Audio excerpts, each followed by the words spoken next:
Good morning, BookTube. I am outside of my place of work waiting to get in, and I thought I'd just pop in and do a quick review of Kintu by Jennifer Makumbi. I was recently invited by Dee Dee from Brown Girl Reading to participate in her Kintu summer read-along that she was hosting on Goodreads. This book is set in Uganda, and I've never read a book in that location. All the characters are from Uganda, so there are no Western or white characters within it. I did find it a little confusing, I'll admit, with the multitude of characters and sometimes the multitude of names each character has.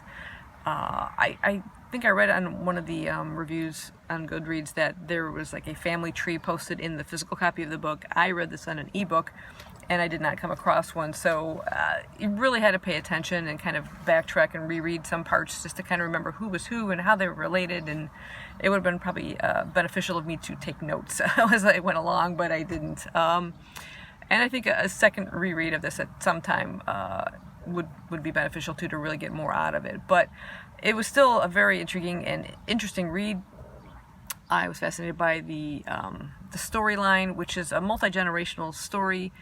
It spans from 1750 all the way to 2004 and follows the Kintu clan and a curse that's put upon Kintu at the very beginning in 1750.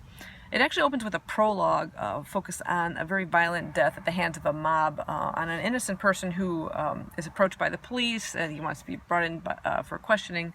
And he's handcuffed, and he's like, "Why are you handcuffing me like a thief?" And when he says the word thief, the crowd just kind of, it spreads throughout the crowd, and they become just irrational and turn on him and instantly consider him guilty. And he is killed by a concrete slab that's thrown at him and hits him in the head and kills him.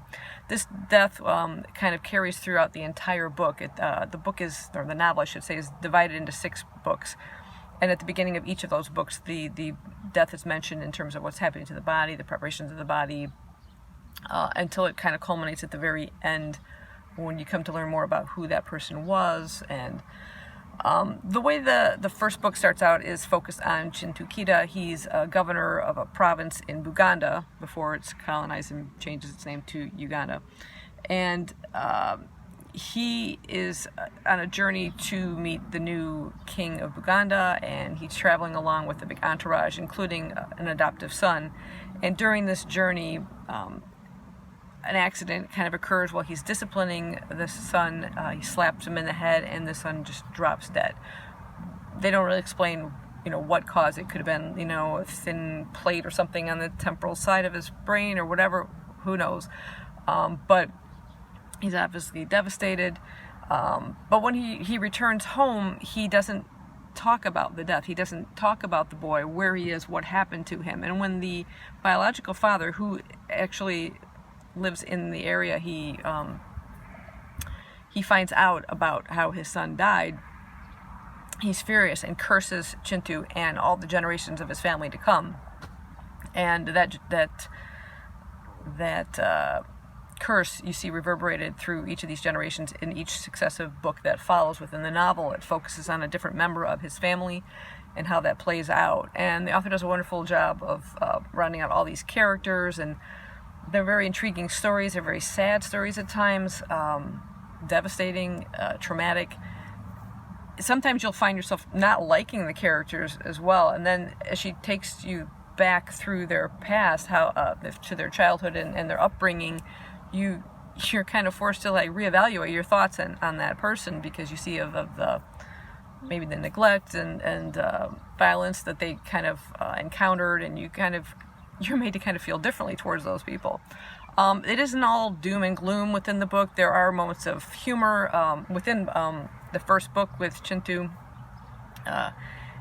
His son by his first wife, the only wife I think he truly loved, she kind of forced him to kind of marry her twin because she wasn't able to produce a child for him, and then this sister produced multiple sets of twins, and then eventually she finally was able to conceive a single child, and they ended up adopting that other boy to kind of give him a twin of his own, you might say. But when that child by his first wife is preparing for marriage, they have this kind of ceremony of like the elders, the older men, kind of coming around him and explaining what to expect in his new role as a husband and stuff. And that was pretty humorous as well. But she kind of balances out the traumatic with the humorous. But it was just really interesting the way she takes you through the various generations to the very final book, where there's sort of like a family reunion of the current surviving members of the Kintu clan and how they're trying to end this curse. And I just found the book absolutely fascinating. It like I said, is a bit of a challenge to read, but it was my first encounter with anything set in that locale and with the people and learning about the culture.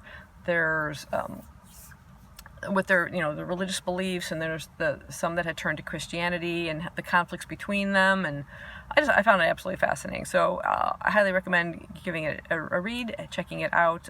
There was a wonderful discussion video about the book that she hosted on her channel. Even the author made an appearance, and it was really interesting listening to the author and her thoughts and how she came up with the concept of the book. And yeah, I absolutely loved it. I was really glad to be a participant in it, and I hope you guys check it out.